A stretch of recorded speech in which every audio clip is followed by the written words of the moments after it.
শিশুকে ঝির কোলে ফিরাইয়া দিয়া সভয়ে নলিনী জিজ্ঞাসা করিল, ছেলেটি কবে হল?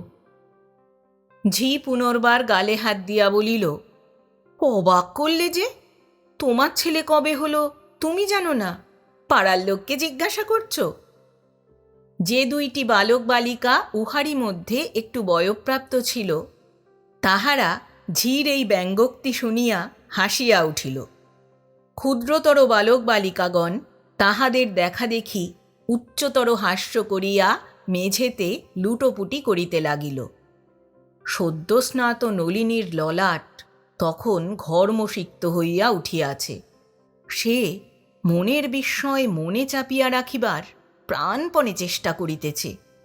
এই গূঢ় রহস্য ভেদ করিবার ক্ষমতা তাহার নাই।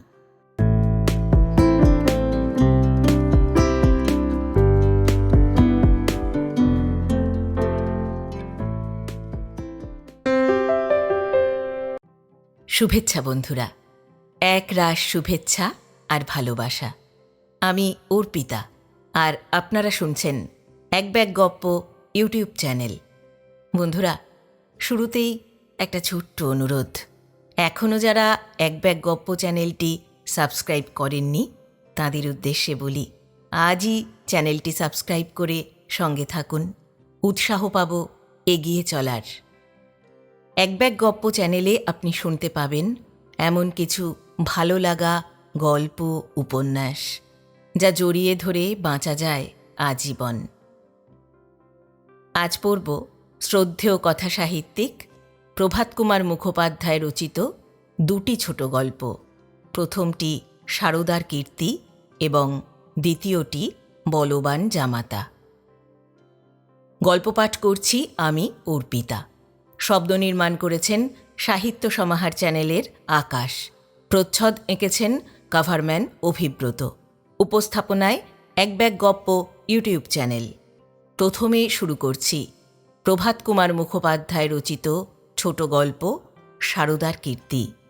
পরে শুনবেন বলবান জামাতা। সারদার কীর্তি। স্টিমারে খুলনা যাইতেছিলাম। সঙ্গে স্ত্রী ছিলেন। কেবিন রিজার্ভ করা ছিল। সারা দ্বীপ্রহর দুইজনে বসিয়া গল্প করিয়া কাটাইলাম। সন্ধ্যার কিয়ৎ পূর্বে তিনি ঘুমাইয়া পড়িলেন। আমি ভাবিলাম এই অবকাশে ছাদে গিয়া একটু সন্ধ্যাবায়ু সেবন করিয়া আসি। সেই মাত্র স্টিমার মানিকদহ ঘাট ছাড়িয়াছে। কেবিনের ভিতর বসিয়া মনে হইয়াছিল আর বেলা নাই। বাহির হইয়া দেখিলাম সূর্যাস্ত হইতে তখনও বিলম্ব রহিয়াছে, সুতরাং ছাদে যাওয়া হইল না। অলসভাবে ইতস্তত পদচারণা করিয়া বেড়াইতেছি। হঠাৎ একটি অপরিচিত যুবা আমার কাছে আসিয়া আমাকে ভূমিষ্ঠ হইয়া প্রণাম করিল। দূরের দৃশ্য দেখিবার জন্য চশমা বদলাইয়া কেবিন হইতে বাহির হইয়াছিলাম। চশমা খুলিয়া যুবকটির মুখের পানে চাহিয়া রহিলাম। পূর্বে তাহাকে কখনো দেখিয়াছি বলিয়া স্মরণ হইল না। লোকটির বয়স 25 বৎসর হইবে। একহারা চেহারা, চক্ষু বসা, মাথায় বড় বড় চুল। পরিচ্ছদ অতি সামান্য অবস্থার পরিচায়ক। ভ্রু কুঞ্চিত করিয়া তাহাকে জিজ্ঞাসা করিলাম, আপনি কে? আজ্ঞে, আমার নাম শ্রী সারদা প্রসন্ন চট্টোপাধ্যায়, নিবাস কুমারখালী। আমি বলিলাম, আমাকে চিনলেন কি করে? যুবক একটু বিনীত হাস্য করিয়া বলিল, মশাইকে বাংলাদেশে কে আর না চেনে? আপনার তুল্য স্বদেশ হিতৈষী বাগ্মী। আমি তাহাকে বাধা দিয়া বলিলাম, কি চান আপনি? সে বলিল, আমি যা চাই তা ক্রমে নিবেদন করছি। সে অনেক কথা, যদি দয়া করে শোনেন তবে কৃতার্থ হই। বলিয়া লোকটা ডেকের তক্তার পানে চাহিয়া রহিল। ব্যাপারটা কি আমি কিছুই অনুমান করিতে পারিলাম না। ভাবিলাম হয়তো কিছু অর্থ সাহায্য চাহে। অন্যদিকে চাহিয়া ধীরে ধীরে বলিলাম, তা বলুন, শুনছি। মশাই, একটু নির্জন স্থান আবশ্যক, একটু ওদিকটে যাবেন কি? সে বলিল। চলুন বলিয়া আমি অগ্রসর হইলাম। সে আমার পশ্চাৎ পশ্চাৎ আসিল। রেলিং ধরিয়া দাঁড়াইলাম। আমার পাশে দাঁড়াইয়া আমার মুখের পানে কিয়ৎক্ষণ চাহিয়া রহিল। তাহার ভাব দেখিয়া মনে করিলাম পূর্বে হয়তো এ অবস্থাপন্ন ছিল, এখন এরূপ দশা হইয়াছে। চাওয়ার ভাষা বুঝি মুখে আসিয়া বাঁধিয়া যাইতেছে। আপনাকে আমি প্রণাম করলাম কেন, বুঝতে পেরেছেন? সে বলিল। আমি বলিলাম, না, কেন বলুন দেখি। আপনি আমার পিতা। সে বলিল। শুনিয়া হা হা করিয়া হাসিয়া ফেলিলাম। বলিলাম, কী রকম? লোকটা একটু অপ্রস্তুত হইয়া বলিল, আপনি আমার পিতা কিনা ঠিক বলতে পারি নে, কিন্তু আপনার স্ত্রী আমার মাতা। বলিয়া আকাশের পানে চাহিয়া কৃতাঞ্জলি পুটে প্রণাম করিল। বুঝিলাম লোকটা পাগল। পূর্বের অশ্রদ্ধার ভাবটা মন হইতে তিরোহিত হইয়া একটা দয়া হইল। সে বলিতে লাগিল, আপনি অবিশ্বাস করছেন?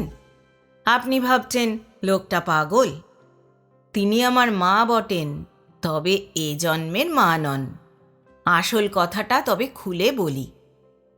আমি 5 বছর ধরে কাশ রোগে কষ্ট পাচ্ছি। কত রকম চিকিৎসা করালাম, কিছুই হলো না। মেট্রোপলিটনে বিয়ে পড়েছিলাম, পড়া বন্ধ করতে হলো। দেখুন না চেহারাখানা, একেবারে অস্থিচর্মসার হয়ে পড়েছি। বেশি দিন আর বাঁচতে হবে না। দিন 7 হলো গ্রামের বাইরে বিশালাক্ষীর মন্দিরে গিয়ে সারা সন্ধেটা উপুর হয়ে পড়ে রইলাম। মা মা বলে কত কাঁদলাম, কত প্রার্থনা করলাম। সন্ধ্যের পর বাড়ি ফিরে এলাম। রাত্রে স্বপ্ন দেখলাম যেন মা বিশালাক্ষী আমার মাথার শিয়রে দাঁড়িয়ে রয়েছেন, বলছেন, আপনার নাম করে তার যিনি স্ত্রী তিনি আর জন্মে তোর মা ছিলেন। তুই তাকে মদ খেয়ে একদিন বাপান্ত করে গাল দিয়েছিলি, সেই পাপে তোর এই কঠিন রোগ হয়েছে। তার কাছে যা, তার পাদদক পান করগে যা, ভালো হয়ে যাবি। বলেই মা বিশালাক্ষী অন্তর্ধান করলেন। এই পর্যন্ত বলিয়া সে চুপ করিল।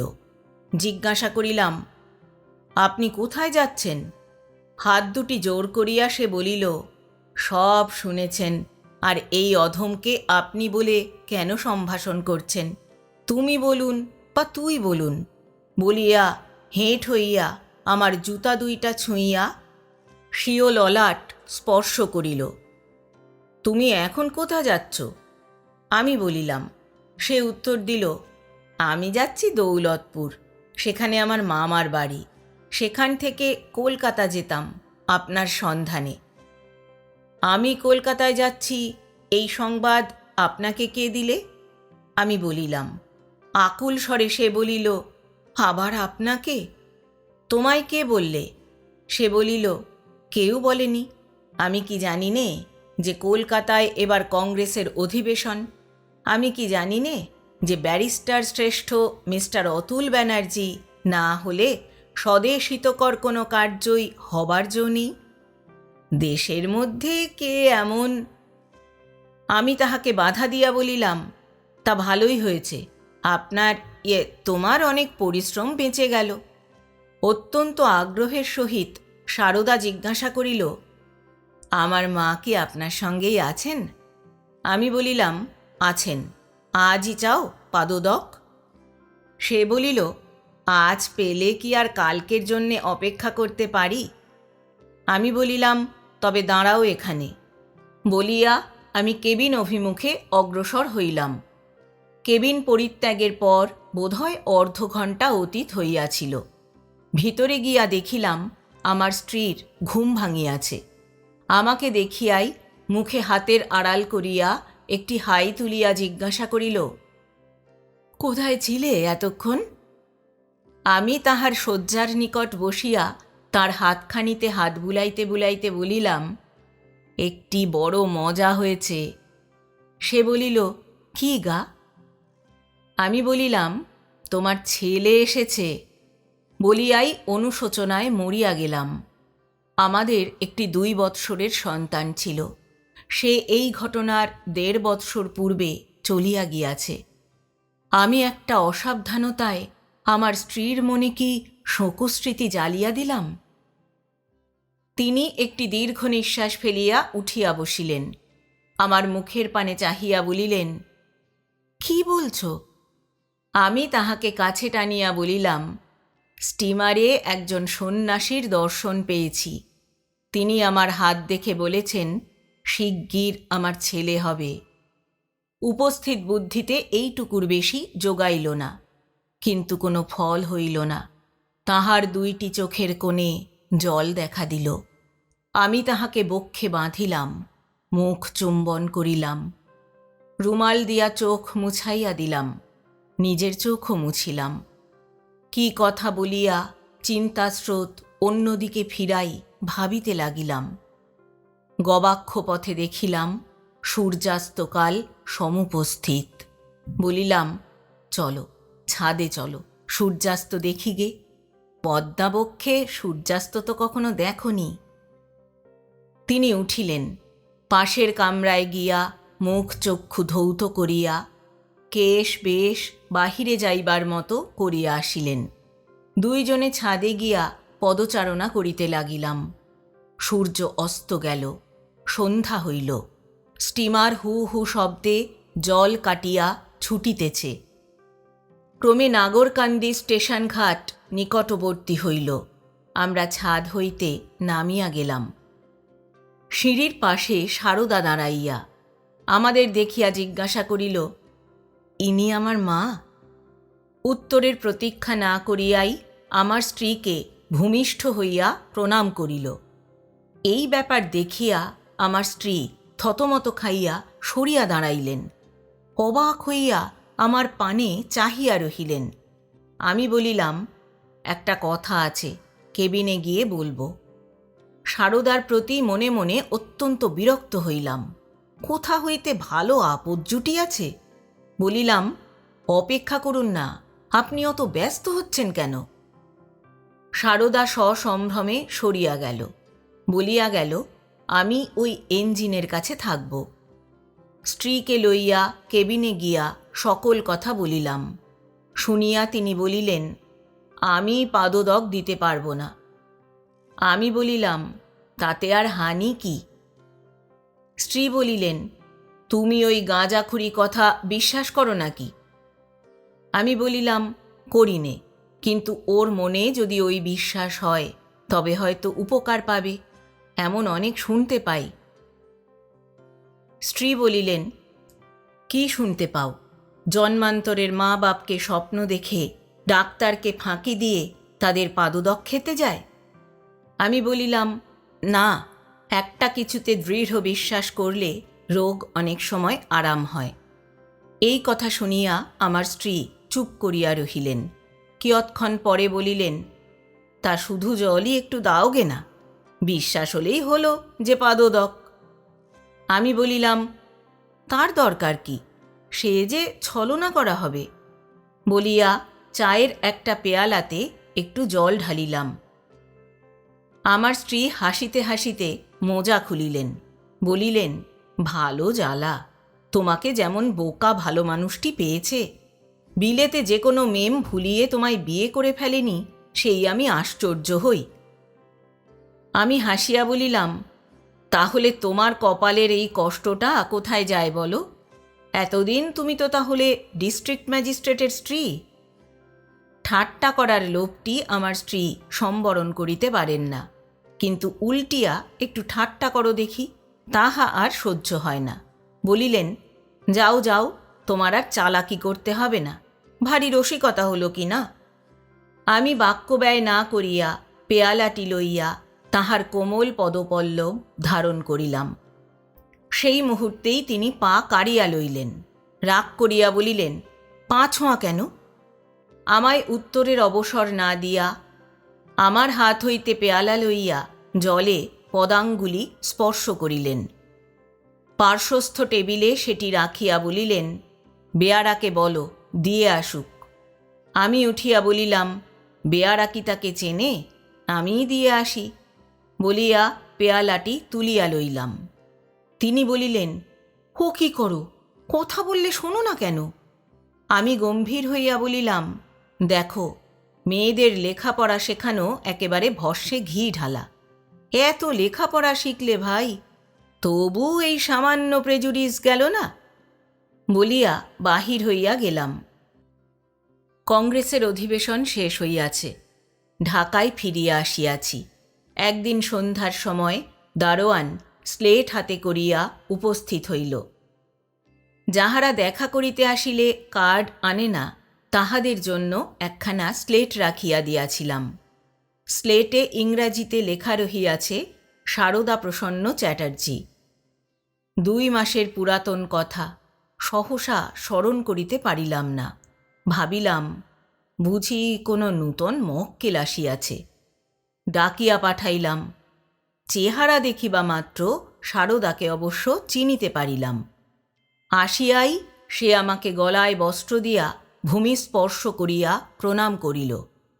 কি হে, কেমন আছো বলো দিকিন? কিছু উপকার টুপকার পেলে? সারদা প্রথমত কথার কোনো উত্তর না দিয়া বুকে হাত দিয়া বার কতক কাশিল। শেষকালে বলিল, বেশ দিন কতক সেরে গিয়েছিল, আবার এই দিন 5-7। আর বলিতে পারিল না। কাশিতে কাশিতে নিকটস্থ চেয়ারে বসিয়া পড়িল। তাহার কাশির ধমকে আমি বলিলাম, পাদক জলের কর্ম নয়, ওষুধ খাও। পাই কোথা বলিয়া আবার কাশিতে আরম্ভ করিল। 7:30 বাজে। বাড়িতে একটা ডিনার পার্টি ছিল। এখনই লোকজন আসিতে আরম্ভ করিবে। এ সময়ে আসিয়া জুটিল কেন?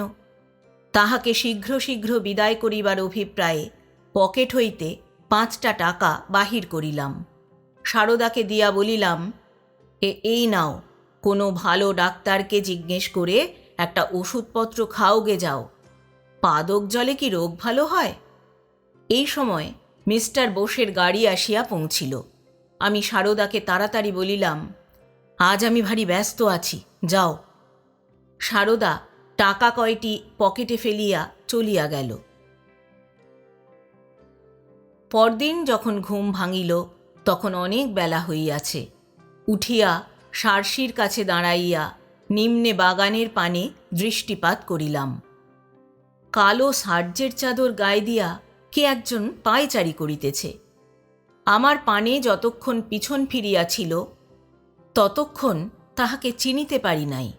সম্মুখ ফিরিলেই দেখিলাম সারদা। পিত্ত জ্বলিয়া গেল।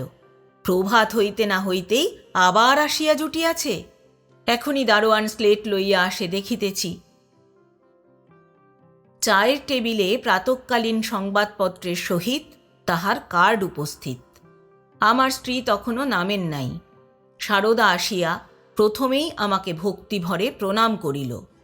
তাহার পর বলিল, কাল সারা রাত আমার নিদ্রা হয়নি।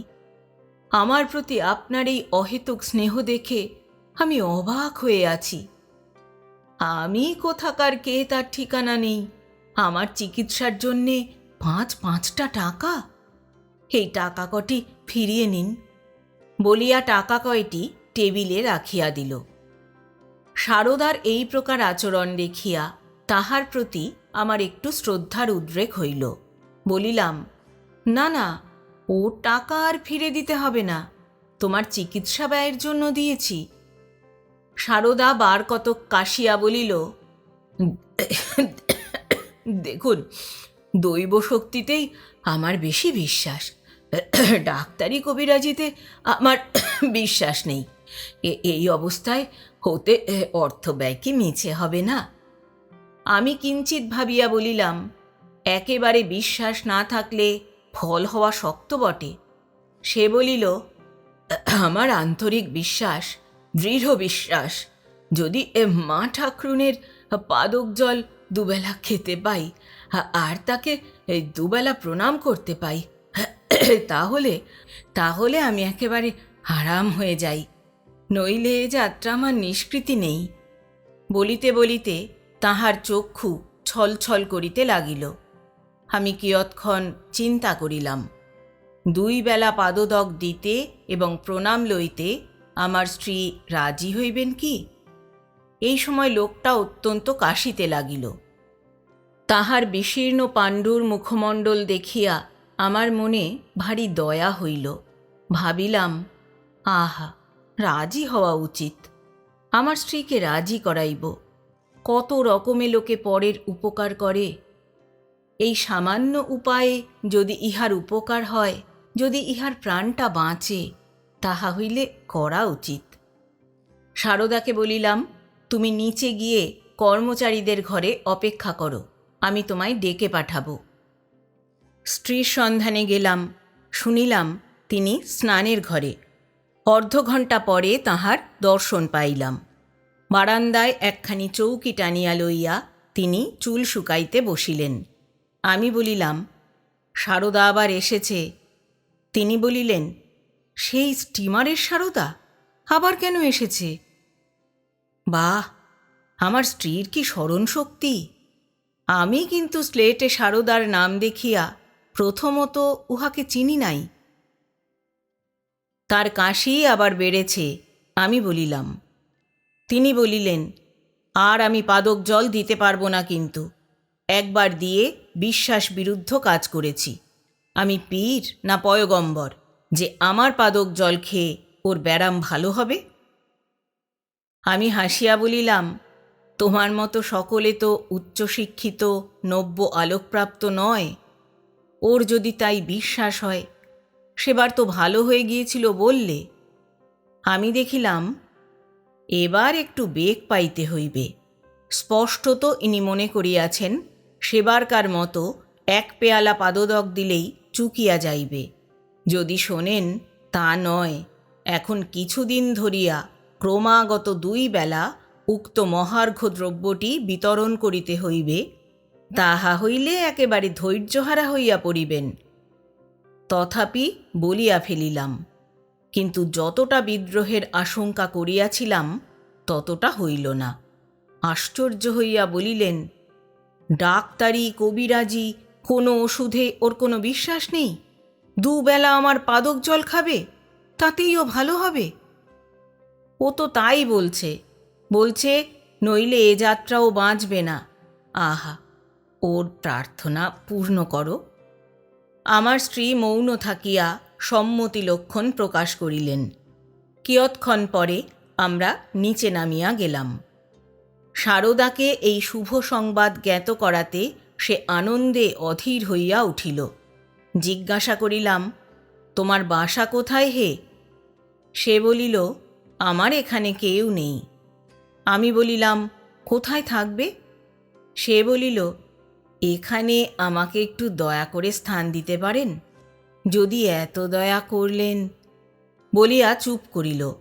আমি বলিলাম, আমার কর্মচারীদের একটা মেসের মতো আছে, সেখানেই থাকতে পারো।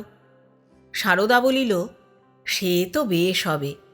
কাল রাত্রে আমি সেইখানেই খেয়েছিলাম কি না। বলিয়া সারদা কাশিতে আরম্ভ করিল। কাশি থামিলে বলিল, আজ একবার যদি অনুমতি করেন, তবে মার শ্রীচরণ দর্শন করি।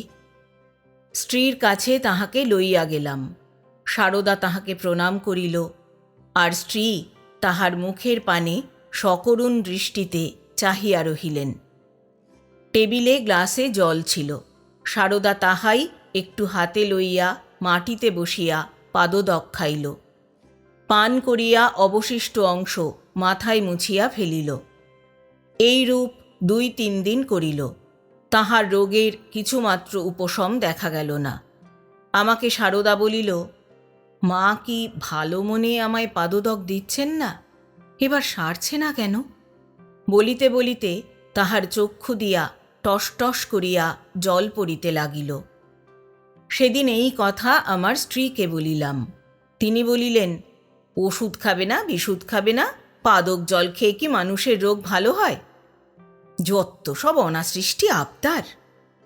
আমি বললাম, দেখো, ইচ্ছা শক্তিতে বোধহয় কিছু কাজ হয়। তুমি পাদক জল দেবার সময় মনে মনে খুব আগ্রহের সহিত ভেবো, এই জলে এর রোগ ভালো হবে।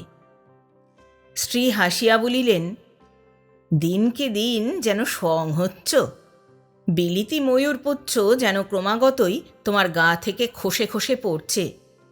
আমি কপট অভিমান সহকারে বলিলাম, অর্থাৎ আমাকে প্রকারান্তরে দাঁড় কাক বলা হলো। এতই যদি কালো দেখেছিলে তবে বিয়ে করলে কেন? ম্যাজিস্ট্রেট সাহেব। আমার স্ত্রী এবার আর চটিলেন না, বলিলেন, হ্যাঁ গো হ্যাঁ, সবাই তোমার মতো কালো হলে জগৎ আলো হয়ে যেত। কথাটা বোধহয় মিথ্যা নয়। আমি যে একজন সুপুরুষ তাহা বিলাতের অনেক বিবি স্বীকার করিয়াছিলেন।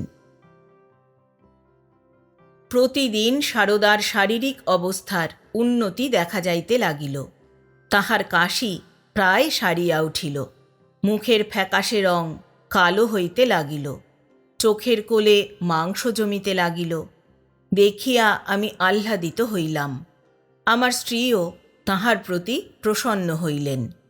তিনি প্রায়ই সারদাকে ডাকাইয়া ফাই ফরমাস করিতে লাগিলেন। কর্মচারীদিগকে বিশ্বাস করিয়া যে সকল দ্রব্যাদি ক্রয় করিতে না পাঠাইতে পারিতেন তাহা সারদাকে ভার দিতেন। 27 বৈশাখ একটি বিবাহ উপলক্ষে বন্ধুগৃহে নিমন্ত্রণ ছিল। সেখানে অনেক রাত্রি অবধি থাকিবার কথা ছিল। বিবাহান্তে থিয়েটারের অভিনয় হইবে। বাড়ি ফিরিতে অন্তত রাত্রি 2টা বাজিবে। ইহা আমাদের চাকর বাকর কর্মচারীদিগকে বলিয়াছিলাম।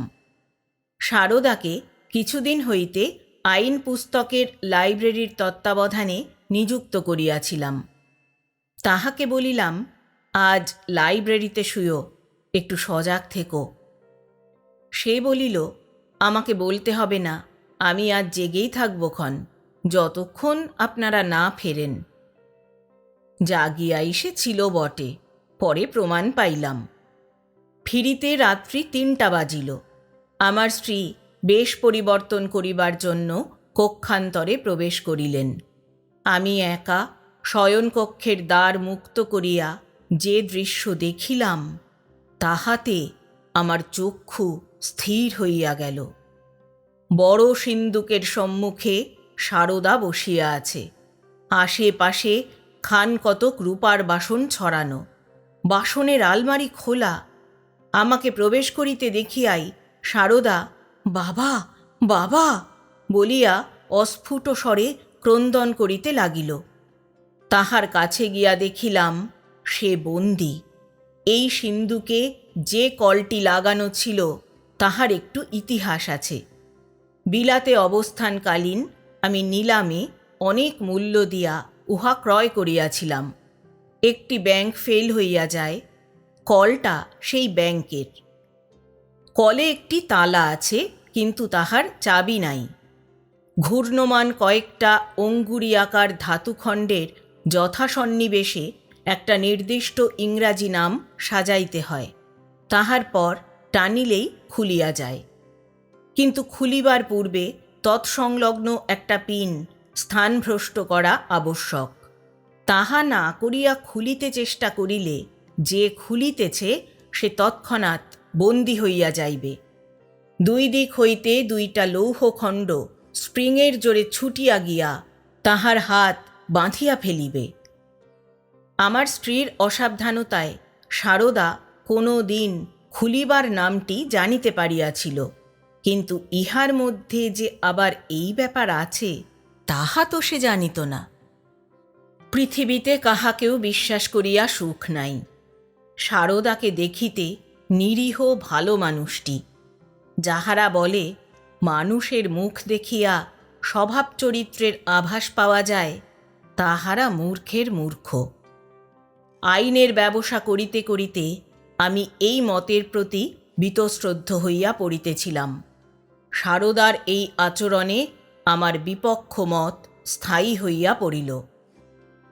তাহার কাছে গিয়া রোষকষায়িত নেত্রে বলিলাম, খুব কাজ করেছিস, উপযুক্ত পুত্রের কাজ করেছিস। রাগে আমার সর্বশরীর জ্বলিয়া যাইতেছিল।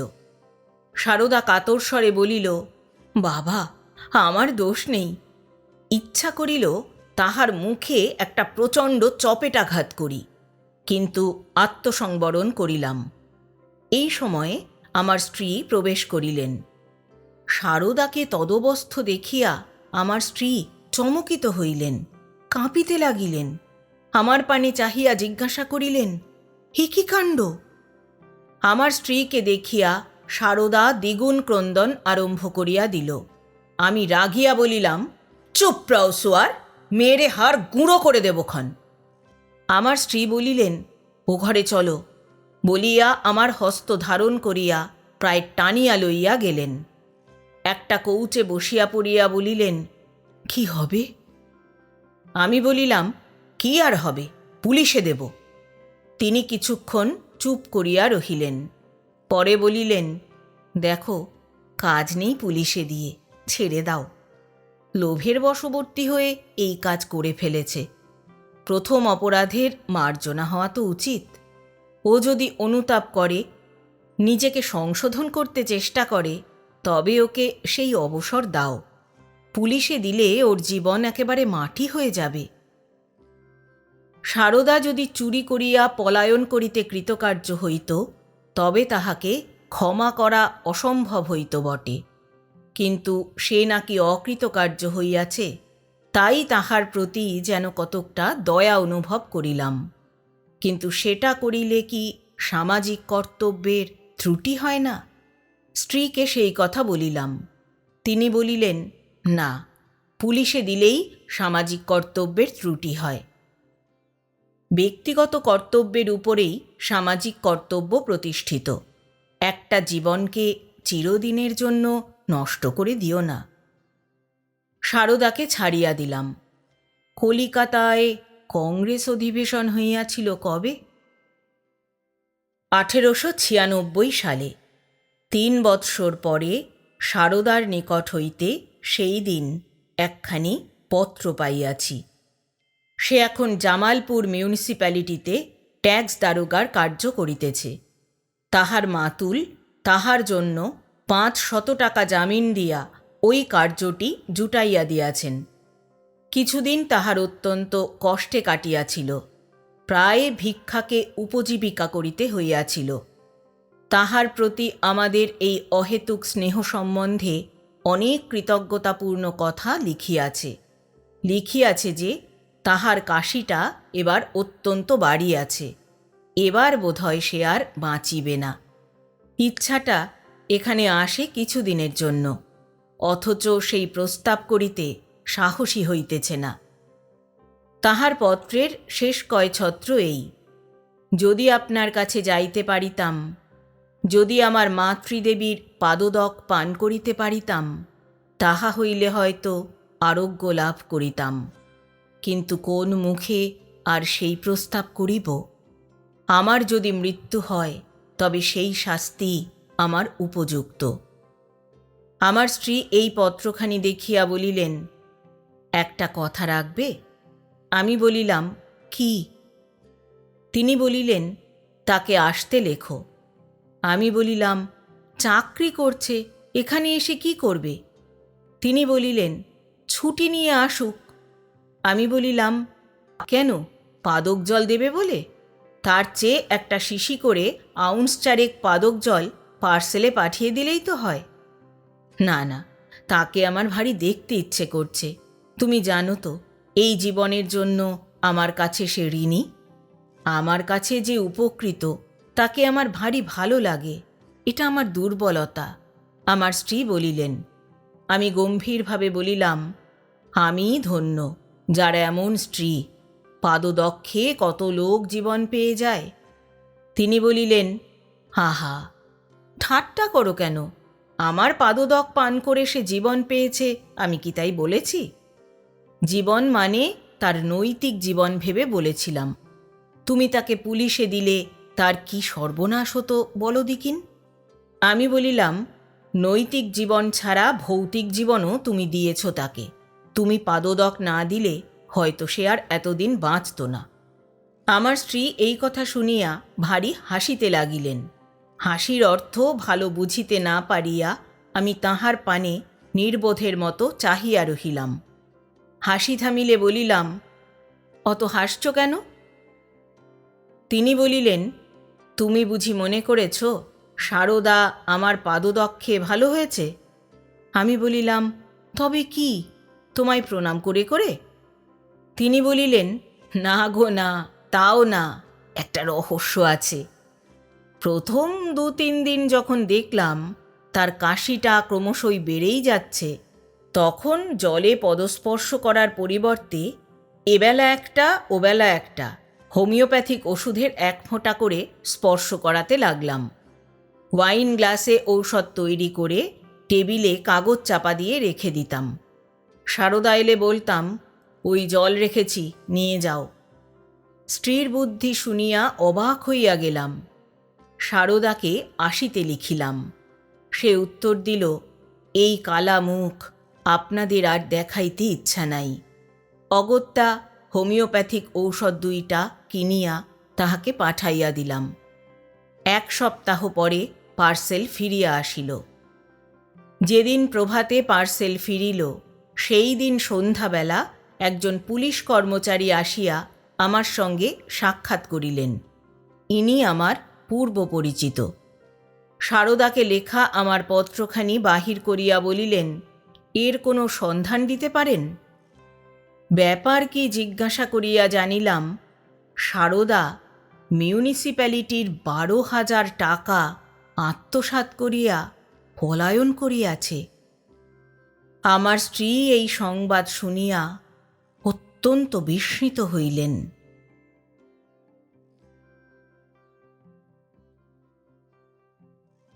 এতক্ষণ শুনলেন শ্রদ্ধেয় লেখক প্রভাত কুমার মুখোপাধ্যায় রচিত একটি ছোট গল্প, সারদার কীর্তি।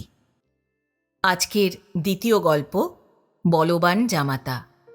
লিখেছেন শ্রদ্ধেয় লেখক প্রভাত কুমার মুখোপাধ্যায়। নলিনীবাবু আলিপুরের পোস্টমাস্টার। বেলা অবসান প্রায়। আপিসে নলিনীবাবু ছটফট করিতেছিলেন। আশ্বিন মাস, সম্মুখে পূজা। নলিনীবাবু ছুটির দরখাস্ত করিয়াছিলেন, কিন্তু এখনও হেড আপিস হইতে কোনো হুকুম আসিল না। যদি আজ 5টার মধ্যেও হুকুম আসে, তবে আজই মেলে এলাহাবাদ রওনা হইবেন। এলাহাবাদে তাঁহার শ্বশুরালয়। নলিনীবাবু এই প্রথম শ্বশুরবাড়ি যাইবেন। জিনিসপত্র কিনিয়া বাক্সতরঙ্গ সাজাইয়া প্রস্তুত হইয়া বসিয়া আছেন, কিন্তু এখনও ছুটির হুকুম আসিল না। বেলা 4টা বাজিল। হঠাৎ টং টং করিয়া টেলিফোনের ঘণ্টা বাজিয়া উঠিল। বড় আশা করিয়া নলিনীবাবু টেলিফোনের নল মুখে দিয়া বলিলেন, ইয়েস।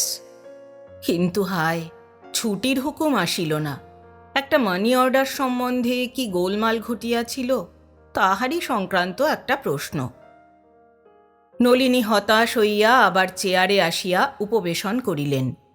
2-1টা টুকিটাকি কার্যের পর পকেট হইতে একখানি পত্র বাহির করিয়া পড়িতে লাগিলেন। পত্রখানি তাহার স্ত্রীর লেখা।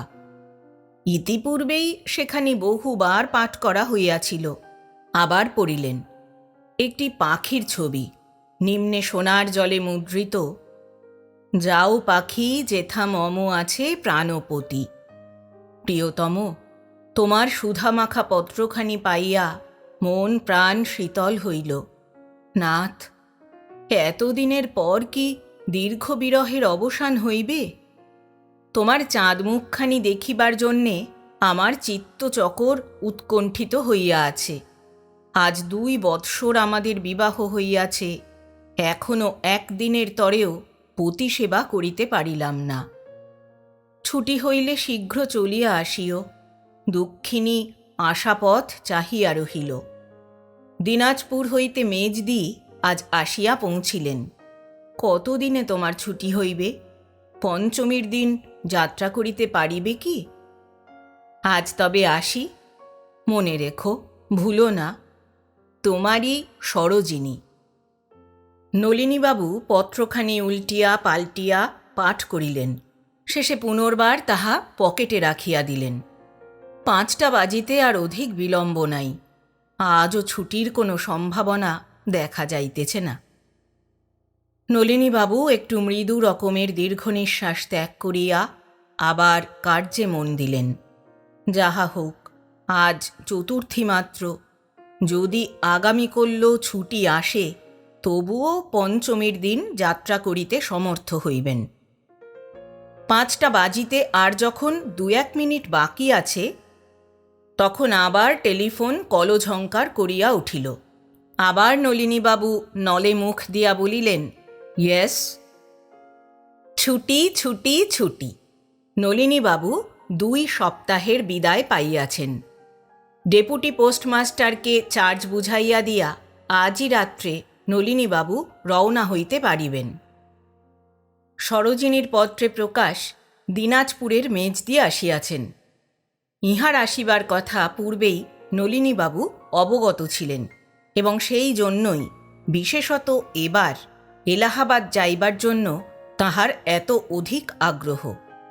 দিনাজপুরের মেজদির উপর তাহার বিলক্ষণ রাগ আছে, তাই তাহার সহিত এখন একবার সাক্ষাতের জন্য তিনি বড় ব্যস্ত। কিন্তু সেই ব্যাপারটি কি বুঝাইতে হইলে মেজদির একটু পরিচয় এবং নলিনীর বিবাহবাসরের একটু ইতিহাস বিবৃত করা আবশ্যক। মেজদির স্বামী মহা সাহেব লোক, তিনি দিনাজপুরের ডেপুটি ম্যাজিস্ট্রেট। মেজদির নামটি উল্লেখ করিলেই সকলেই তাহাকে অনায়াসে চিনিতে পারিবেন। শ্রীমতী কুঞ্জবালা দেবীর স্বাক্ষরিত ওজস্বিনী স্বদেশী কবিতাগুলি বর্তমান সময়ের মাসিক পত্রাদিতে কে না পাঠ করিয়াছেন। সৌভাগ্যবশত ফুলার সাহেব বাংলা জানেন না, জানিলে এতদিন কুঞ্জবালার স্বামীর চাকুরিটি লইয়া টানাটানি হইত। কুঞ্জবালা বিদুষী, সুতরাং বলাই বাহুল্য তাহার রসনাটি ক্ষুরোধার। তিনি ইংরাজিতে শিক্ষিতা, সুতরাং তাহার আইডিয়াল সর্ববিষয়ে সাধারণ বঙ্গললনা হইতে বিভিন্ন। দৃষ্টান্তস্বরূপ বলা যাইতে পারে, একবার তাহার এক দেবর 1 শিশি সুগন্ধি কিনিয়া আনিয়াছিল। দেখিয়া কুঞ্জবালা জিজ্ঞাসা করিলেন, ও কার জন্যে এনেছিস? দেবর উত্তর দিয়াছিল, নিজে মাখব। কুঞ্জবালা বলিয়াছিলেন, দূর, ও জিনিস তো কেবল স্ত্রীলোকে আর বাবুতে মাখে, পুরুষ মানুষ কখনো সুগন্ধি ব্যবহার করে? বালক দেবরটি বৌদিদির তীক্ষ্ণ বিদ্রূপ বুঝিতে না পারিয়া ভালো মানুষের মতো বলিয়াছিল, কেন, বাবুরা কি পুরুষ নয়? নলিনীবাবুর যখন বিবাহ হয় তখন তাহার মূর্তিটি দিব্য গোল গাল নন্দদুলালি ধরনের ছিল। গাল 2টি টেবো টেবো, হাত 2খানি নবনীতোপম, প্রকোষ্ঠ দেশের কোমল অস্থিগুলি কোমলতর মাংসে সম্পূর্ণভাবে প্রচ্ছন্ন। শ্লীলতার অনুমোদিত না হইলেও বিবাহবাসরে কুঞ্জবালা নলিনীর দেহখানির প্রতি বিদ্রূপের তীক্ষ্ণ বাণ নিক্ষেপ করিবার প্রলোভন সম্বরণ করিতে পারেন নাই। রবীন্দ্রবাবুর কাব্য কিছু কিছু পরিবর্তন করিয়া তিনি বলিয়াছিলেন, নলিনীর মতো চেহারা তাহার, নলিনী যাহার নাম, কোমল কোমল কোমল অতি, যেমন কোমল নাম। যেমন কোমল তেমনি বিকল, তেমনি আলস্যধাম, নলিনীর মতো চেহারা তাহার, নলিনী যাহার নাম। একটি শ্লেষ বাক্য মনুষ্যকে যেমন সচেতন করে, 10টি উপদেশ বচনেও সেরূপ হয় না। সেই শ্লেষ বাক্য যদি সুন্দরী মুখনিসৃত হয় এবং সেই সুন্দরী যদি সম্পর্কে শ্যালিকা হন, তাহা হইলে একটি শ্লেষ বাক্যের ফল 100 গুণ সাংঘাতিক হইয়া ওঠে। বিবাহের পর নলিনীবাবু কলিকাতায় ফিরিয়া আসিলেন। তাহার শ্বশুর মহাশয়ও সপরিবারে কর্মস্থান এলাহাবাদে চলিয়া গেলেন। কিন্তু বিদুষী শালিকার ব্যঙ্গ নলিনী কিছুতেই বিস্মৃত হইতে পারিলেন না। একদা সন্ধ্যায় পোস্ট অফিস হইতে বাসায় ফিরিয়া ইজি চেয়ারে পড়িয়া নলিনীবাবু ধূমপান করিতেছিলেন। এমন সময় সহসা তাঁহার মনে একটা মতলবের উদয় হইল। কেন, তিনি তো চেষ্টা করিলেই এই কলঙ্ক মোচন করিতে পারেন, শরীর পুরুষোচিত দৃঢ় করিতে পারেন। পরদিনই বাজার হইতে তিনি স্যান্ডোর ডাম্বেলাদি ক্রয় করিয়া আনিয়া বাড়িতে রীতিমতো ব্যায়াম অভ্যাস করিতে যত্নবান হইলেন। নিজের দৈনিক খাদ্য তালিকা হইতে মিষ্ট, দুগ্ধ, ঘৃত ও তণ্ডুল যথাসম্ভব কাটিয়া দিয়া তৎস্থানে রুটি, মাংস, ডিম্ব প্রভৃতি যোজনা করিলেন। প্রথম প্রথম ৫-৭ মিনিটের অধিক ব্যায়াম করিতে পারিতেন না, ক্লান্ত হইয়া পড়িতেন। অভ্যাসের গুণে ক্রমে প্রভাতে ও সন্ধ্যায় অর্ধঘণ্টা কাল ধরিয়া নিয়মিতভাবে ব্যায়াম করিতে লাগিলেন। ১ বৎসর এইরূপ করিয়া তাহার অঙ্গপ্রত্যঙ্গাদি বিলক্ষণ দৃঢ় হইল। তখন স্বীয় মূর্তি আরও অধিক মাত্রায় পুরুষ করিবার অভিপ্রায়ে তিনি দাড়ি কামানো বন্ধ করিয়া দিলেন। ২-১টি শিকারী বন্ধুর সহিত মিলিত হইয়া মধ্যে মধ্যে পল্লীগ্রামে গিয়া হংস, বন্য শূকরাদি শিকার করিতেও অভ্যাস করিলেন। এইরূপ করিয়া ২ বৎসর কাটিয়াছে। এখন আর সেই নলিনী নাই। এখন তাহার কপোল দেশ বসাশূন্য, চিবুকাগ্রভাগ সূক্ষ্মতাপ্রাপ্ত, হস্তপদাদি অস্থিবহুল হইয়াছে।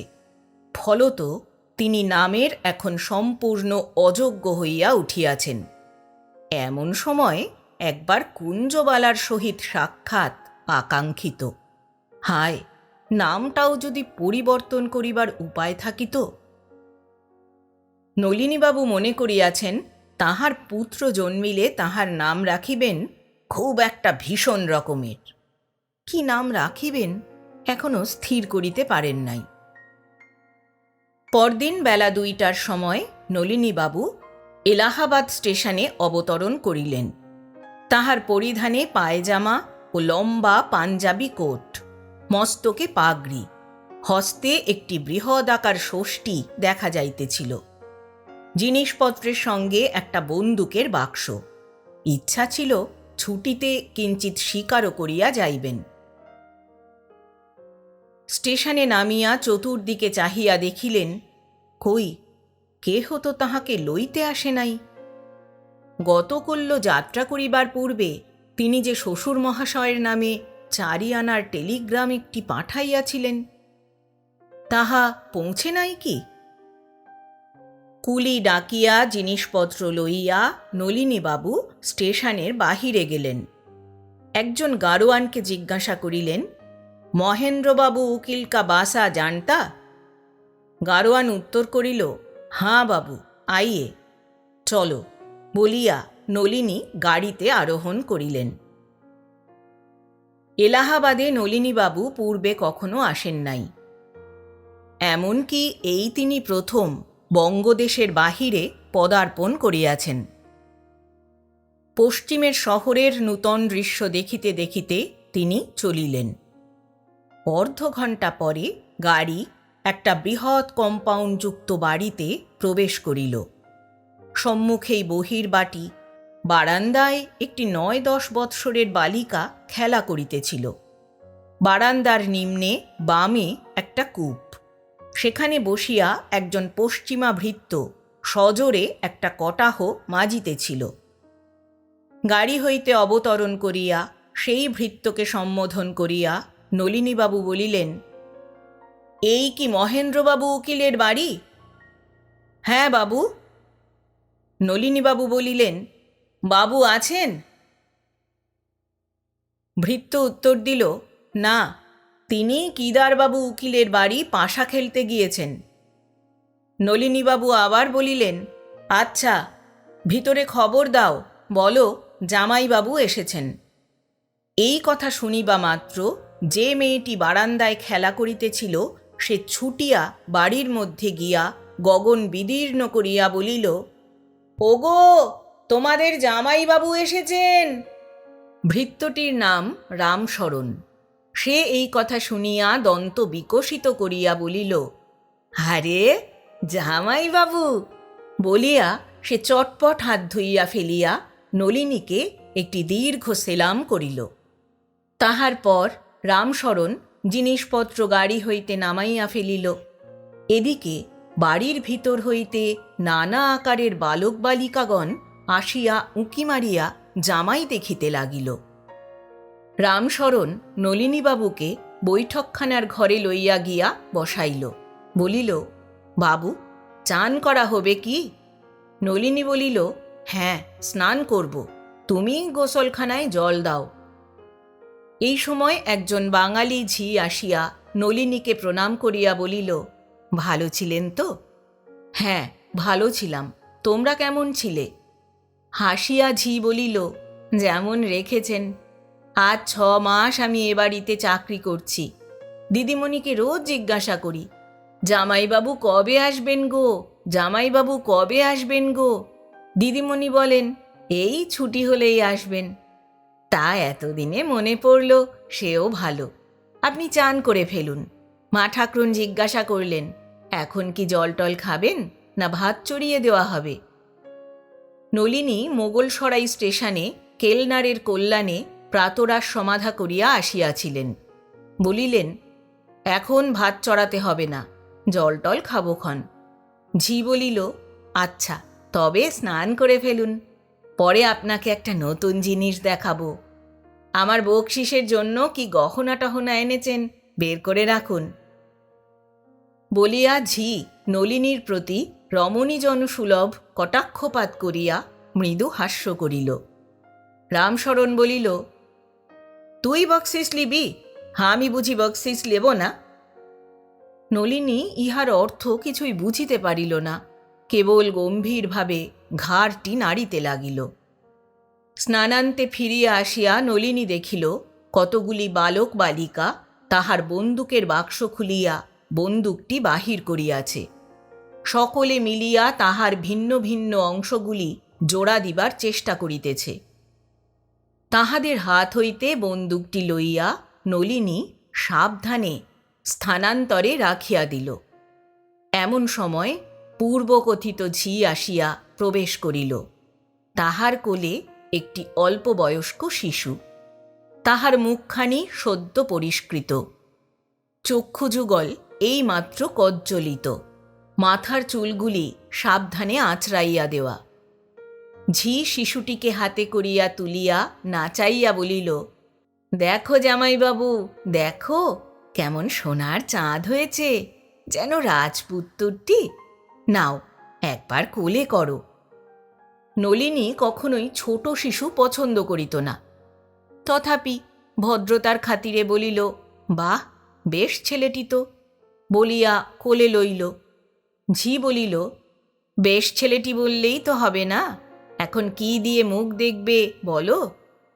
নলিনী পকেট হইতে 2টি টাকা বাহির করিয়া শিশুর বদ্ধ মুষ্টির মধ্যে প্রবেশ করাইয়া দিল। কলিকাতার ঝি তদ্দর্শনে গালে হাত দিয়া বলিল, ও মা, ও মা, ও কি? নোকে বলবে কি গো, রূপো দিয়ে সোনার চাঁদের মুখ দেখা? সমবেত বালক বালিকাগণ খিলখিল করিয়া হাস্য করিয়া উঠিল।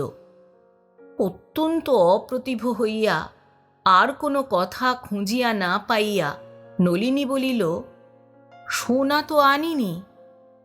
মনে মনে স্বীয় পত্নীর উপর রাগও হইল।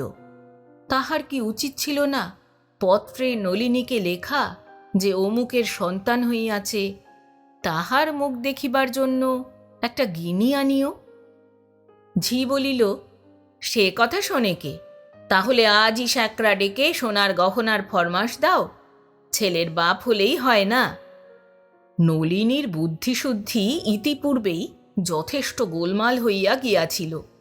শেষের এই কথা শুনিয়া সে একেবারে দিশাহারা হইয়া পড়িল। ছেলের বাপ হইলেই হয় না, ইহার অর্থ কি? তবে নলিনী ছেলের বাপ নাকি? শিশুকে ঝির কোলে ফিরাইয়া দিয়া সভয়ে নলিনী জিজ্ঞাসা করিল, ছেলেটি কবে হল? ঝি পুনর্বার গালে হাত দিয়া বলিল, অবাক করলে যে, তোমার ছেলে কবে হলো তুমি জানো না, পাড়ার লোককে জিজ্ঞাসা করছো? যে দুইটি বালক বালিকা উহারই মধ্যে একটু বয়ঃপ্রাপ্ত ছিল, তাহারা ঝির এই ব্যঙ্গোক্তি শুনিয়া হাসিয়া উঠিল। ক্ষুদ্রতর বালক বালিকাগণ তাহাদের দেখা দেখি উচ্চতর হাস্য করিয়া মেঝেতে লুটোপুটি করিতে লাগিল। সদ্যস্নাত নলিনীর ললাট তখন ঘর্মসিক্ত হইয়া উঠিয়াছে। সে মনের বিস্ময় মনে চাপিয়া রাখিবার প্রাণপণে চেষ্টা করিতেছে। এই গূঢ় রহস্য ভেদ করিবার ক্ষমতা তাহার নাই। এই সময় একটি বালিকা আসিয়া নলিনীর হাতে একটি গেলাস দিয়া বলিল, জামাইবাবু, একটু শরবত খাও। নলিনী গেলাসে মুখ দিয়া দেখিল জলটা লবণাক্ত। গেলাস নামাইয়া রাখিল। হঠাৎ তাহার মনে হইল, তাহার প্রতি এই পিতৃত্ব আরোপটাও জামাই ঠাট্টারই একটা অংশ হইবে। এই মীমাংসায় উপনীত হইয়া নলিনীর মন একটু শান্ত হইল। তাহার কুঞ্চিত ভ্রুযুগল আবার সমতাপ্রাপ্ত হইল। সেই বৈঠকখানার একটা কোণে একটা কবাট খুলিবার শব্দ হইল। কবাটের সম্মুখস্থিত পর্দা অপসৃত করিয়া রামশরণ ভৃত্য বলিল, বাবু আসুন, জলখাবার দেওয়া হয়েছে। নলিনী চাহিয়া দেখিল অন্দরমহলের একটি কক্ষ দৃশ্যমান। উঠিয়া সেই কক্ষে প্রবেশ করিল। কক্ষের মধ্যস্থলে সুন্দর কার্পেটের আসন পাতা রহিয়াছে। তাহার সম্মুখে রূপার রেকাবি, বাটি, গেলাসে ভরা নানাবিধ খাদ্য ও পানীয়। নলিনী ধীরে ধীরে আসনখানির উপর উপবেশন করিয়া জলযোগে মন দিল। এমন সময় কক্ষান্তর হইতে মলের ঝুমঝুম শব্দ উত্থিত হইল। একটি ক্ষুদ্র বালিকা দ্বারপথে মুখ দিয়া বলিল, মেজদি আসছেন। নলিনী বুঝিল কুঞ্জবালা আসিতেছেন। নিজের দক্ষিণ হস্তের আস্তিন সে ভালো করিয়া গুটাইয়া লইল। কুঞ্জবালা আসিয়া দেখুন, তাহার হাতের কবজি এখন আর সুগোল নহে, মাংসল নহে, পরন্তু তাহা সুপুষ্ট, অস্থি ও শিরায় সমাকীর্ণ। মলের শব্দ নিকট হইতে নিকটতর হইতে লাগিল। কি ভাই, এতদিনে মনে পড়ল? বলিতে বলিতে যুবতী আসিয়া কক্ষ মধ্যস্থলে দণ্ডায়মান হইলেন। কিন্তু তাহা এক মুহূর্তের জন্য মাত্র। চারিচক্ষে মিলিত হইতেই সেই মহিলা এক হাত ঘোমটা টানিয়া দ্রুত পদে কক্ষ হইতে নিষ্ক্রান্ত হইয়া গেলেন। নলিনী দেখিল তিনি কুঞ্জবালা নহেন। পার্শ্বের কক্ষ হইতে দুই তিনটি রমণীর উত্তেজিত কণ্ঠস্বর নলিনীর কর্ণে আসিল। কিলো, পালিয়ে এলি যে? উমা, হে যে অন্য লোক। অন্য লোক কিলো? আমাদের শরৎ নয়? না, শরৎ হবে কেন? কে তবে? আমি জানি। এ কি কাণ্ড, জুয়াচন নাকি? যেরকম চোয়ারে চেহারা, আশ্চর্য নয়। ওমা, হে কি কাণ্ড, জামাই সেজে কে এলো? একজন বালকের কণ্ঠস্বরে শোনা গেল, একটা বন্দুক নিয়ে এসেছে। হ্যাঁ, ওমা, কি সর্বনাশ হলো গো! ওরে রামশরণ, রামশরণ, কোথা গেলি? যা, শিগগির বাবুকে খবর দে। রমণীগণের দ্রুত পদধ্বনি শ্রুত হইল। তাহার পর নলিনী আর কিছু শুনিতে পাইল না। এই সময়ের মধ্যে অদূরস্থিত একটি পুস্তকের আলমারির প্রতি নলিনীর দৃষ্টি পড়িয়াছিল। সারি সারি বাঁধানো ল রিপোর্ট। প্রত্যেকখানির নিম্নে সোনার জলে নাম লেখা M.N. ঘোষ। তখন সমস্ত ব্যাপার নলিনী দিনের আলোকের মতো স্পষ্ট বুঝিতে পারিল। তাহার শ্বশুরের নাম মহেন্দ্রনাথ বন্দ্যোপাধ্যায়, ইনি মহেন্দ্রনাথ ঘোষ। তবে ভ্রমক্রমে সে অন্য লোকের শ্বশুর বাড়িতে চড়াও করিয়াছে। নলিনী তখন মনে মনে হাস্য করিতে করিতে নিশ্চিন্ত মনে একে একে জলখাবারের পাত্রগুলি খালি করিয়া ফেলিল। এদিকে রামশরণ ভৃত্য ঊর্ধ্বশ্বাসে বাবুকে খবর দিতে ছুটিল। কেদারবাবু উকিলের বাসায় ছুটির সময় প্রায়ই পাশা খেলার আড্ডা জমিয়া থাকে। অদ্য এখানে বড় মহেন্দ্রবাবু, ছোট মহেন্দ্রবাবু এবং অন্যান্য অনেকগুলি উকিল সমবেত হইয়াছেন। পাশা খেলা চলিতেছিল। এমন সময় ঝড়ের মতো আসিয়া রামশরণ সেখানে প্রবেশ করিল। নিজের প্রভুকে দেখিয়া বলিল, বাবু বাবু বাবু, জলদি বাড়ি আসুন বাবু। তাহার মুখচক্ষু দেখিয়া ভীত হইয়া মহেন্দ্র ঘোষ বলিলেন, কেন রে, কারুর অসুখ বিসুখ?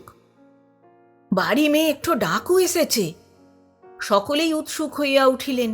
মহেন্দ্র ঘোষ বলিলেন, ডাকু? দিনের বেলায় ডাকু? রামশরণ বলিল, ডাকু হবে কি জুয়াচোর হবে কি পাগল আদমি হবে, কিছু ঠিকানা নাই। সে বলে কি আমি বাবুর দামাদ আছি।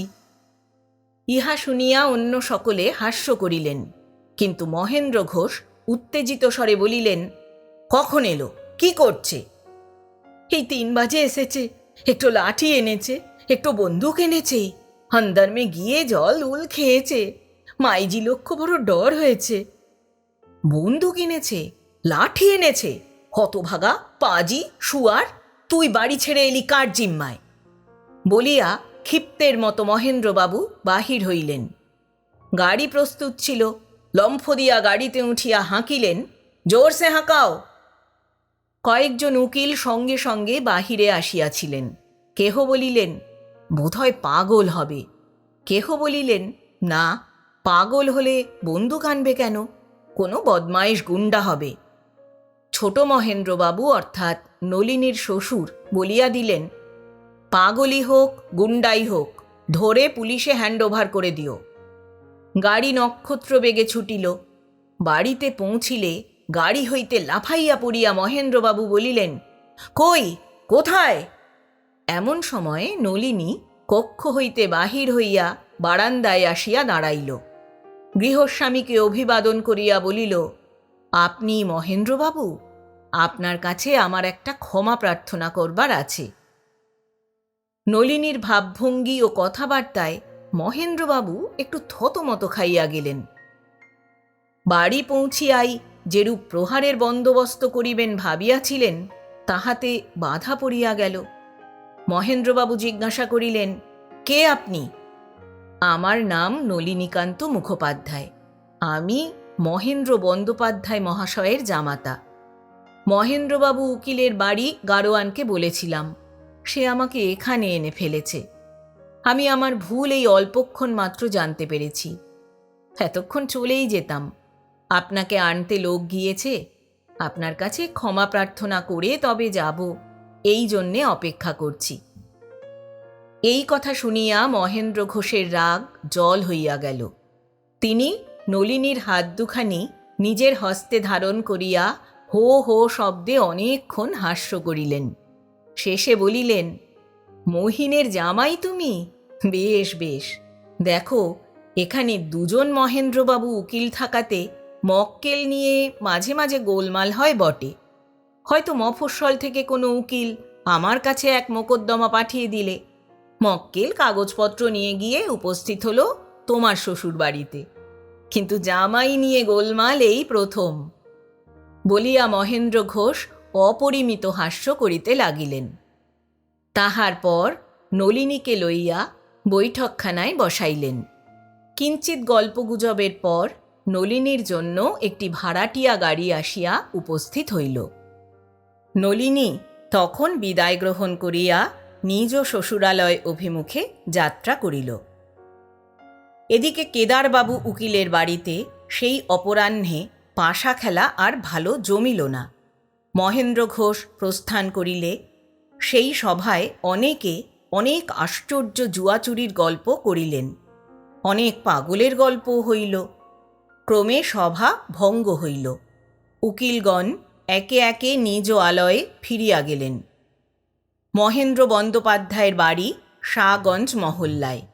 তিনি বাড়ি ফিরিয়া চা ও তাওয়াদার তামাক হুকুম করিলেন। আপিস কক্ষে ইজি চেয়ারে বসিয়া চা পান করিতে লাগিলেন। ভৃত্য একটি বৃহদাকার ছিলিম আলবোলায় চড়াইয়া গুলের আগুনে মৃদু মৃদু পাখার বাতাস করিতে লাগিল। চা পান শেষ হইলে মহেন্দ্রবাবু আলবোলার নলটি মুখে করিয়া আরামে চক্ষু মুদিত করিলেন। কিয়ৎক্ষণ এইরূপে কাটিলে পর একটি ভাড়াটিয়া গাড়ি কম্পাউন্ডের মধ্যে প্রবেশ করিল। উকিলের বাড়ি, কত লোক আসে যায়। মহেন্দ্রবাবু কিছুই ব্যস্ত হইলেন না, কিন্তু চক্ষু উন্মীলন করিয়া রহিলেন। বাহির হইতে পদশব্দ শোনা গেল। একটি অপরিচিত কণ্ঠস্বর বলিতেছে, এই মহেন্দ্রবাবুর বাড়ি? হ্যাঁ বাবু। খবর দাও, বলো বাবুর জামাই এসেছেন। এই জামাই শুনিয়াই মহেন্দ্রবাবু কেদারা ছাড়িয়া উঠিয়া পড়িলেন। জানালার পর্দা তুলিয়া দেখিলেন, বৃহৎ ষষ্ঠীহস্তে ষণ্ডামার্কা আকারের একজন লোক দাঁড়াইয়া আছে। গাড়োয়ান গাড়ির ভিতর হইতে একটি বন্দুকের বাক্স বাহির করিতেছে। দেখিয়াই মহেন্দ্রবাবু হাঁকিলেন, কই হ্যায় রে? বলিতে বলিতে বাহিরে আসিয়া বারান্দায় দাঁড়াইলেন। তাহার মূর্তি দেখিয়া বেচারা নলিনী একটু থতমত খাইয়া গেল। মহেন্দ্রবাবু দাঁত মুখ খিঁচাইয়া সপ্তমে বলিলেন, পাজি বেটা জুয়াচোর, ভাগো হিয়াসে, আভি ভাগো। ঘুরে ফিরে শেষে আমার বাড়িতে এসেছ? শ্বশুর পাতাবাড়ার লোক পেলে না? বেটা বদমায়েশ, গুন্ডা। ইতিমধ্যে অনেকগুলো ভৃত্য দারোয়ান আসিয়া পড়িয়াছিল। মহেন্দ্রবাবু হুকুম দিলেন, মারকে নিকাল দো, গর্দন পাকরকে নিকাল দো। ভৃত্যগণ নলিনীকে আক্রমণ করিবার উপক্রম করিল। তাহা দেখিয়া নলিনী তাহার বৃহৎ ষষ্ঠী মস্তকের উপরে ঘূর্ণিত করিয়া বলিল, খবরদার, হাম চলা যাতা হ্যায়, লেকিন জো হামকো ছুঁয়েগা উসকা হাড্ডি হাম চূর চূর কর ডালেঙ্গে। নলিনীর মূর্তি ও লাঠি দেখিয়া ভৃত্যগণ কিংকর্তব্য বিমূঢ় হইয়া দাঁড়াইয়া রহিলেন। নলিনী মহেন্দ্রবাবুকে লক্ষ্য করিয়া বলিল, আপনি ভুল করছেন, আমি আপনার জামাই নলিনী। এই কথা শুনিয়া মহেন্দ্রবাবু অগ্নিশর্মা হইয়া বলিলেন, বেটা জুয়াচোর, তুমি শ্বশুর চেনো আর আমি জামাই চিনি নে? আমার জামাইয়ের এরকম গুন্ডার মতো চেহারা? ভাগো হিয়াসে, নিকালো হিয়াসে, নয়তো আভি পুলিশ মে ভেজেঙ্গে। নলিনী আর দ্বিরুক্তি করিল না। গাড়ির ভিতরে প্রবেশ করিয়া গাড়োয়ানকে বলিল, চলো স্টেশন। গোলমাল থামিলে তাওয়াদার তামাকটা শেষ করিয়া মহেন্দ্রবাবু বাড়ির মধ্যে গেলেন। তাহার গৃহিণী তাহাকে দেখিবা মাত্র বলিলেন, মদ খেয়েছ নাকি? জামাইকে তাড়ালে? মহেন্দ্রবাবু গম্ভীর স্বরে বলিলেন, জামাই কাকে বলো? ও একটা জুয়াচোর। গিন্নি বলিলেন, জুয়াচোর কিসে জানলে? তখন মহেন্দ্রবাবু পাশা খেলিবার কালে কেদারবাবুর বাসায় যাহা যাহা শুনিয়াছিলেন সবই বলিলেন। শুনিয়া গৃহিণী বলিলেন, বেশ তো, কিন্তু তাতেই কি প্রমাণ হয়ে গেল যে সে জুয়াচোর? দুজনেরই এক নাম, বাড়ি ভুল করে সেখানে গিয়ে ওঠাই কি আশ্চর্য নয়? স্ত্রীর মুখে এই যুক্তি শুনিয়া মহেন্দ্রবাবু একটু দমিয়া গেলেন। লাঠি ও বন্দুক দেখিয়াই তিনি হঠাৎ বুদ্ধিহারা হইয়া পড়িয়াছিলেন। এই সকল কথার ভালো মন্দ বিচার করিয়া দেখিবার অবসর পান নাই। একটু ভাবিয়া মহেন্দ্রবাবু বলিলেন, সে যদি হতো তাহলে খবর দিয়ে আসতো, আমরা স্টেশনে তাকে আনতে যেতাম।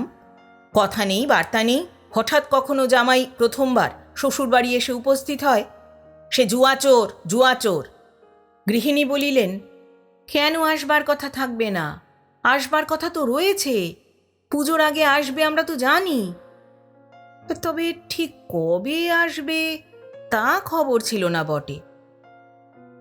পিতার এই বিপদ দেখিয়া কুঞ্জবালা বলিলেন, ওগো, সে নলিনী নয়, আমি তাকে দেখেছি। মহেন্দ্রবাবু বলিলেন, তুই দেখেছিস নাকি? বলতো বলতো, কোথা থেকে দেখলি? যখন ওই গোলমালটা হলো আমি দোতলায় উঠে জানলা দিয়ে দেখলাম। নলিনী আমাদের ননির পুতুল, এ তো দেখলাম একটা কাঠখোট্টা জোয়ান। মহেন্দ্রবাবু অত্যন্ত আশ্বস্ত হইয়া বলিলেন, ঠিক বলেছিস, ঠিক বলেছিস। আমি তো সে কথা তার মুখের উপরেই বলে দিয়েছি। আমি আমার জামাই চিনি নে? তার কি অমন মির্জাপুরি গুন্ডার মতো চেহারা? তার দিব্যি নধর বাবু বাবু চেহারাটি। বিয়ের সময় একদিন মাত্র দেখেছি বটে, তা বলে এমন ভুল কি হয়? এইরূপ কথাবার্তা হইতেছে, এমন সময় একজন ভৃত্য আসিয়া বলিল, বাবু, টেলিগ্রাফ এসেছে। টেলিগ্রাম পড়িয়া মহেন্দ্রবাবুর মুখ শুকাইয়া গেল। ইহা সেই নলিনীর প্রেরিত গতকল্যকার 4 আনা মূল্যের টেলিগ্রাম। গৃহিণী বলিলেন, খবর কি? নিতান্ত অপরাধীর মতো মাথা চুলকাইতে চুলকাইতে মহেন্দ্রবাবু বলিলেন, এই তো টেলিগ্রাম এসেছে। সে তবে দেখছি আমাদের জামাই বটে। গৃহিণী বলিলেন, তবে এখন ফেরাবার কি উপায় হয়? মহেন্দ্রবাবু বলিলেন, যাই, নিজে গিয়ে দেখি। যাবার সময় গাড়োয়ানকে বলেছিল স্টেশনে চলো। এখন তো কলকাতা যাবার কোনো গাড়ি নেই, বোধহয় স্টেশনে গিয়ে বসে আছে। যাই, গিয়ে বাপু বাছা বলে ফিরিয়ে আনি। বাড়ির লোকে মনে করিয়াছিল নলিনী এই ব্যাপার লইয়া শালি শালাজকে ঠাট্টা করিয়া গায়ের ঝাল মিটাইবে। কিন্তু নলিনী ফিরিয়া আসিয়া একদিনের জন্য সেই কথা উত্থাপন করে নাই। যে ভুল হইয়া গিয়াছে তাহার জন্য তাহার শ্বশুরবাড়ির সকলেই লজ্জিত, অনুতপ্ত। তাহাই নলিনীর পক্ষে যথেষ্ট হইয়াছিল। একদিন কেবল অন্য প্রসঙ্গে মহেন্দ্র ঘোষ উকিলের কথা উঠিলে সে বলিয়াছিল, যাই হোক, পরের শ্বশুরবাড়িতে উঠে যে আদর যত্ন পেয়েছিলাম, অনেকে সেরকম নিজের শ্বশুরবাড়িতেও পায় না। শুনলেন শ্রদ্ধেয় লেখক প্রভাত কুমার মুখোপাধ্যায় রচিত 2টি ছোট গল্প। প্রথমটি সারদার কীর্তি এবং দ্বিতীয়টি বলবান জামাতা। গল্প পাঠ করলাম আমি অর্পিতা। শব্দ নির্মাণ করেছেন সাহিত্য সমাহার চ্যানেলের আকাশ। প্রচ্ছদ এঁকেছেন কভারম্যান অভিব্রত। উপস্থাপনায় এক ব্যাগ গপ্প ইউটিউব চ্যানেল। বন্ধুরা, আবার আসব আগামী সপ্তাহে আবার কিছু ভালো লাগা গল্প উপন্যাস নিয়ে। আজ তাহলে বিদায় নিচ্ছি। সবাই ভালো থাকবেন, সুস্থ থাকবেন। আর হ্যাঁ, গল্প পাঠ ভালো লাগলে অবশ্যই কমেন্ট করতে ভুলবেন না যেন।